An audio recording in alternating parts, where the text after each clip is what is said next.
I'm your host, John Larsen.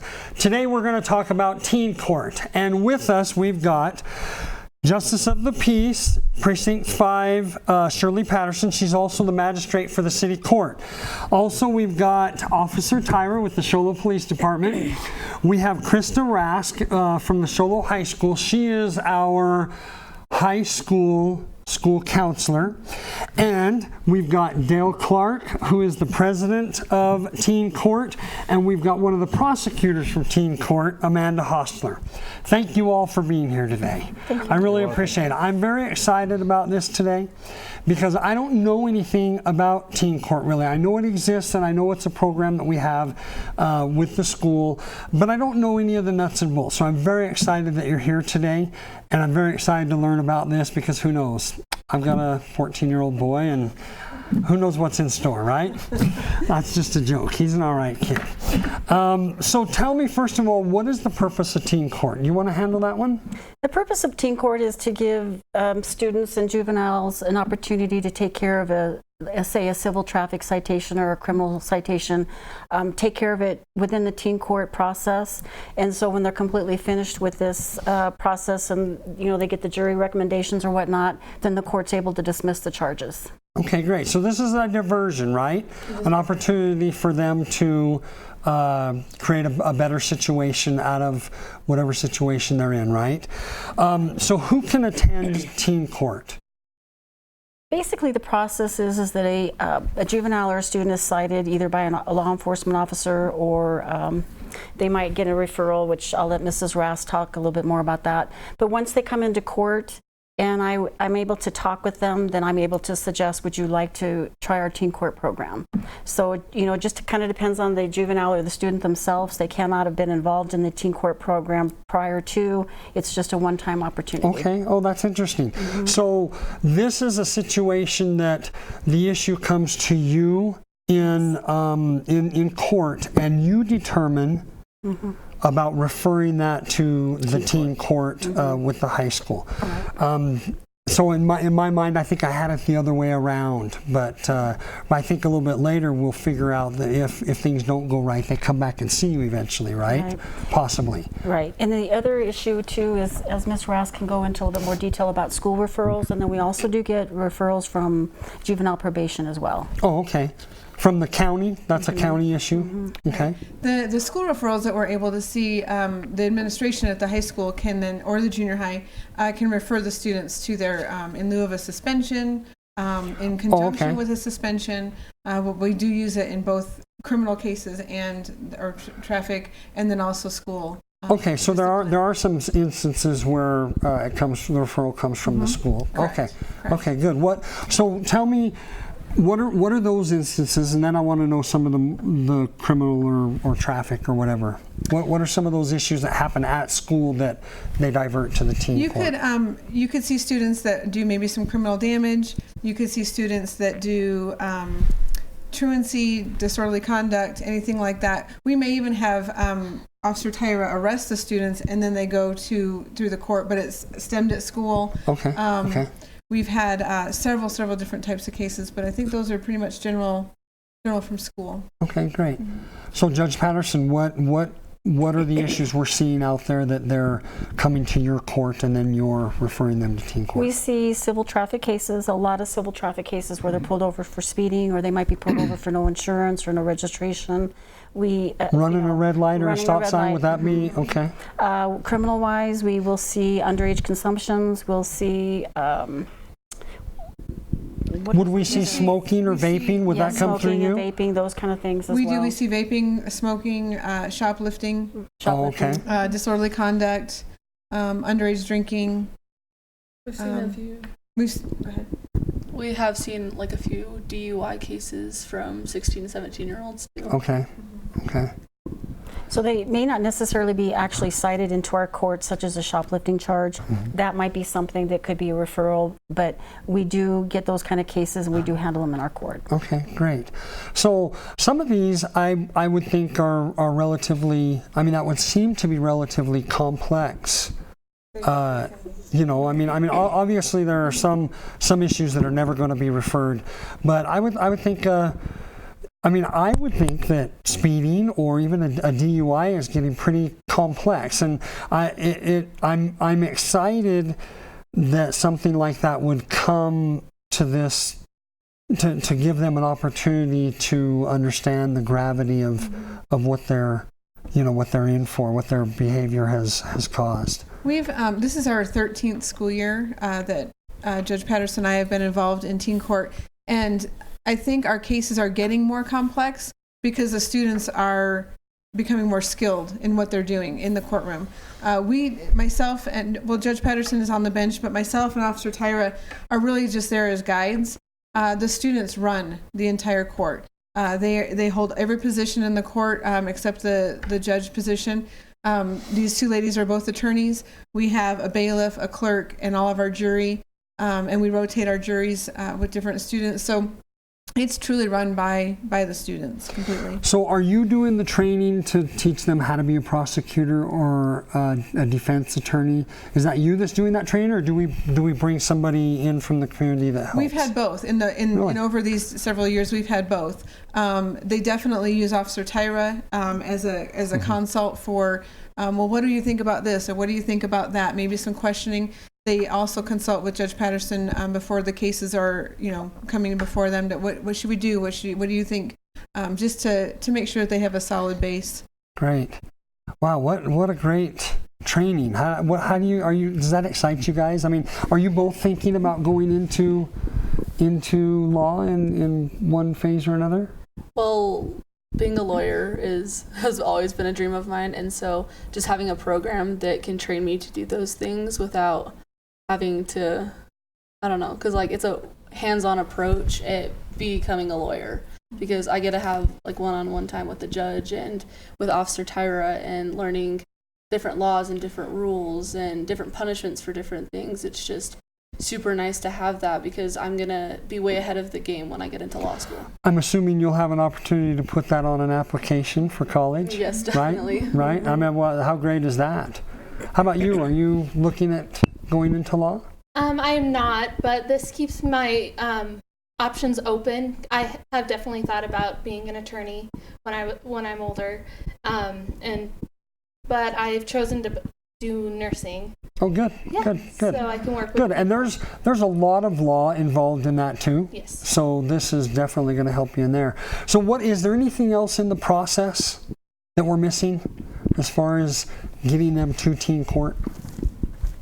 I think that when we first refer them to the teen court program, it's very important that they understand that one parent has to attend the very first session. So this is a family commitment. It's a family commitment, and we make sure that juvenile's there, that student's there with their parent the very first time. Great. And that parent is able to watch what's happening. They're able to see the jury come in, the jury come out, the defense, the prosecution, and how they work, and how the whole mechanics of it works together. Wow, that's great. After the jury makes the recommendations, we ask the student, do you accept these recommendations? If they do, then they meet with Mrs. Rask, and as long as they finish the recommendations, they're good to go. So you say recommendation. What's the real world terminology for that? Is that when they get a sentence handed down? Is that basically the sentence handed down and what they have to do? I mean, for a guy that would go to jail for 6 months or whatever, in these cases, we're not doing that, but these recommendations are their quote-unquote punishment. Is that the right word to use? So we try to make it to where we tell the jury at the beginning, they have pled guilty to this crime and they're coming here for their punishment. So we try to make it seem like it's not a sentencing, it's something to do instead, because we don't like the criminal terminology behind it. Okay, good. That's the word I was looking for and couldn't think of. So I'm glad you straightened me out on that. So part of teen court is not just punishment; it's really restorative justice, meaning that we go off of a restorative justice model where the jury's recommendations are really to hit 3 points, that being the student or the juvenile that's gotten in trouble. What are we doing to help impact their life? What are we doing to help impact the community as a whole? And then what are we doing to impact the victim? The victim may be the store that they shoplifted at. The community may be the community as a whole. How is that student going to learn from and help back and give back to their community. So we try to do a restorative justice model when we're dealing with punishments. It's not just give a punishment out just because we think that it might be good for them. It's really what point of that triangle is it hitting? Okay, cool. So how often do we hold teen court? We usually hold it the second and fourth Monday of each month. So twice a month. And so you're obviously seeing a different caseload each session, right? Okay. We can see from 5 to 8 to 9 cases. Okay, that was my next question, is how many people are you seeing and dealing with in one session? Wow. Anywhere from 5 to 10-ish? That's great. Wow. You guys are busy with this then, huh? How do you determine who is the defense attorney, who the prosecutor is? How do you go about determining that? Well, so I usually do the defense because I am the nicer person or like the more gentle person of the two of us.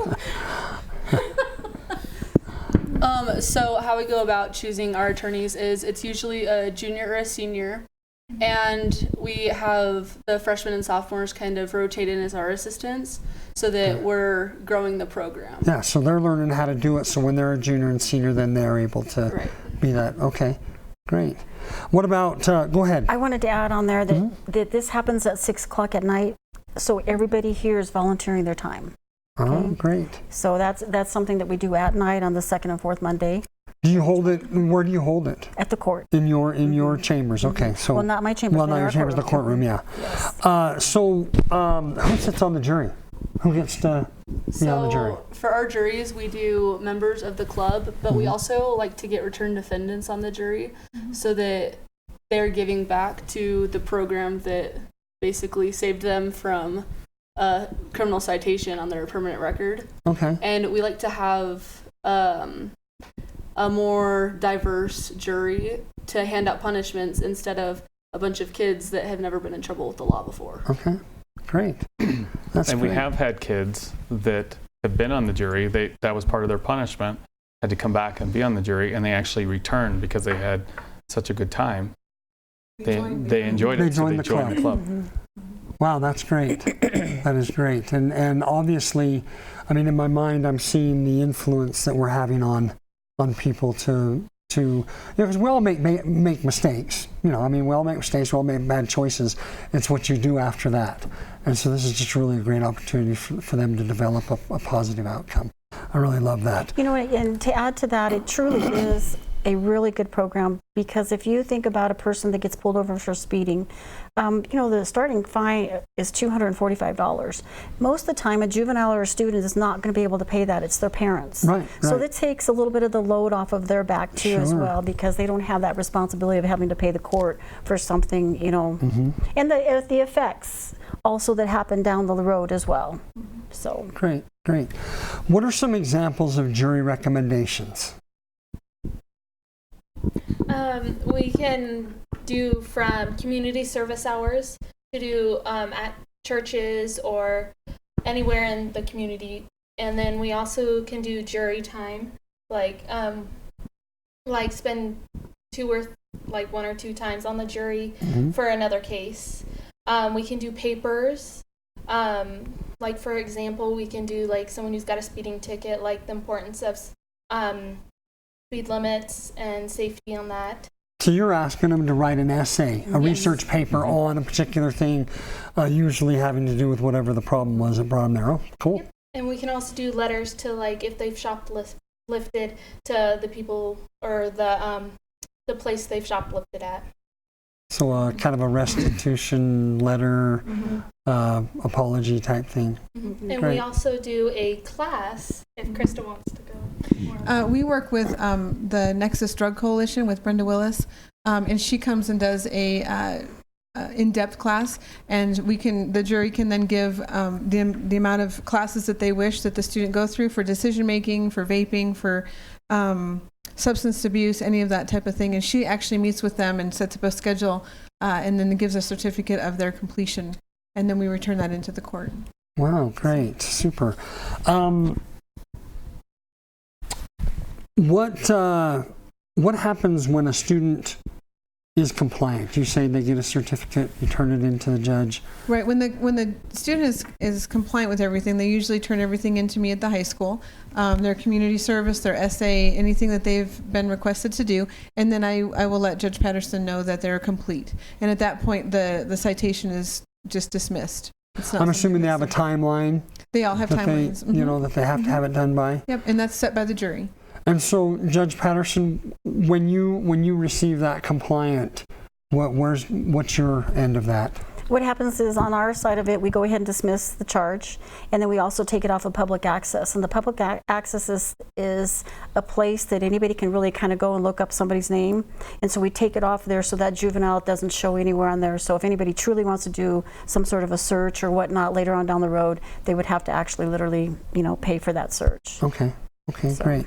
So we're trying to make this to where it truly goes away and it becomes a learning opportunity for them that doesn't cause them any headache in the future, right? Only if they don't do what they're supposed to. Right. Okay. So what's the opposite? What happens when they're non-compliant? Where do we go with that? If they're non-compliant, then they get referred back to Judge Patterson and they have to appear in court again. Okay, so then it doesn't usually go very well, right? Because she's given them this opportunity for I wouldn't think. So now it's kind of you didn't comply, so now what would be the direction that she would give? Mm-hmm. Okay. So then we would go back into the sentencing. That person would be sentenced as I would sentence them had they not got into the program.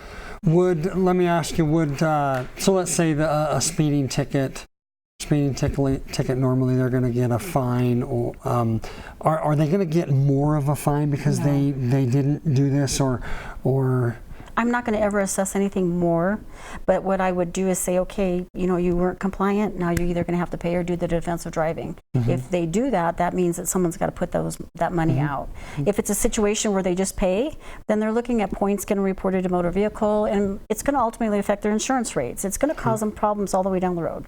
And so then they do something else and they come to you and say, I want to go to teen court, I'll really do it this time. No. This is a one-shot deal. One-shot deal. Okay, so even if you... And we have had students that wanted to do I'm sure, yeah, and even if they're compliant and they do something again, they're still not allowed to come through. Correct. This is truly intended to be a learning experience mm-hmm. for you not to do this again. Exactly. Okay, great. That's super. That's really interesting. What's your success rate? Oh goodness, it's really good. I truly believe that we probably, out of the 70 some cases that we've already seen just this school year, I think we've probably sent back 4. I'm going to say probably 4. Oh, okay. So I'm not a mathematician, in the 90s. but that's a good percent. That is a pretty good percentage. Yeah. Who's got their? Yeah, I don't have a calculator. Yeah, they didn't let us bring our phones, so exactly. We're all lost without our phones. Yes. Yes, okay. I agree. I definitely agree. Super. That's great. So I was going to ask how many cases you've seen. You said you've seen 70 plus. 70 plus this semester, or this first semester, which is more than we have seen in the 13 years total. Like this number is going to be pretty huge for us at the end of the school year. Okay, so I want to know if that's a good or bad thing. Are you seeing more cases because there's more stuff happening, or are we trying to make it a point to divert to this program? I truly believe it's the court's assistants and students trying to really just give them that learning opportunity. But I'm not, if you want to... I'm 100% for teen court, so I am definitely saying, how about this? Let's try the teen court program and trying to push it. We even had a situation in December where we had somebody from Mexico and they were visiting family and they had gotten in a little bit of trouble, and I was all for pushing that because it's really interesting to have. We also have different schools. We've had them come mm-hmm. from Tonto Basin. Mm-hmm. We've had a student from Glover. We've had a student from Payson. Yeah. If they've come up here, and those were both situations where they were here for the weekend, got in mm-hmm. trouble, but we have them come back to our court and they fulfill the mm-hmm. requirements and they're good. Well, that's great. I'm glad that you're offering that opportunity. Yeah. That's pretty great.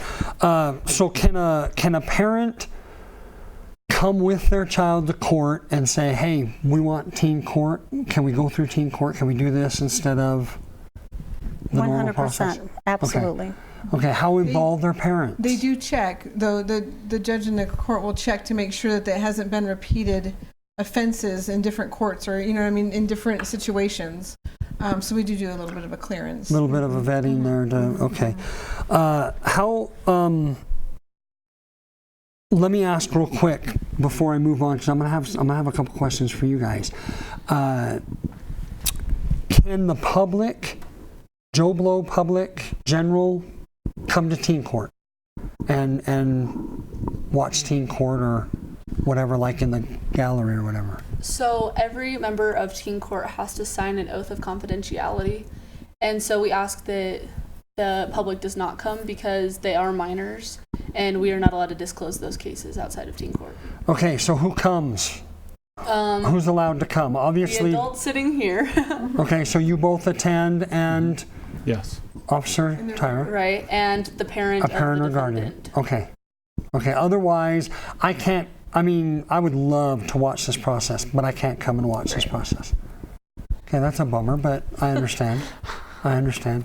So do you understand the whole process of the confidentiality and how important that is?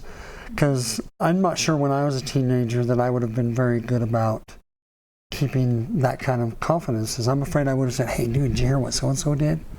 Well, I think because we make it a huge deal to keep them confidential, because I know that if I got in trouble with something like cases we see, that I wouldn't want my name out there, like, oh, did you hear what this person did? So we capitalize on the confidentiality, because not only can we get in trouble for spreading it around, but we don't want to put that person in a position for rumors to be spread about them. That's great. And I think that's great training for you going into law, and for you being a nurse, because you don't want to come home and say, hey, guess who broke their leg today and came into the ER or whatever, right? I mean, so that's really important things for you to learn. That's great. I really love that. How does a kid at high school wants to be a part of the club, and we're calling this the Teen Court Club? Is that what we call it at school?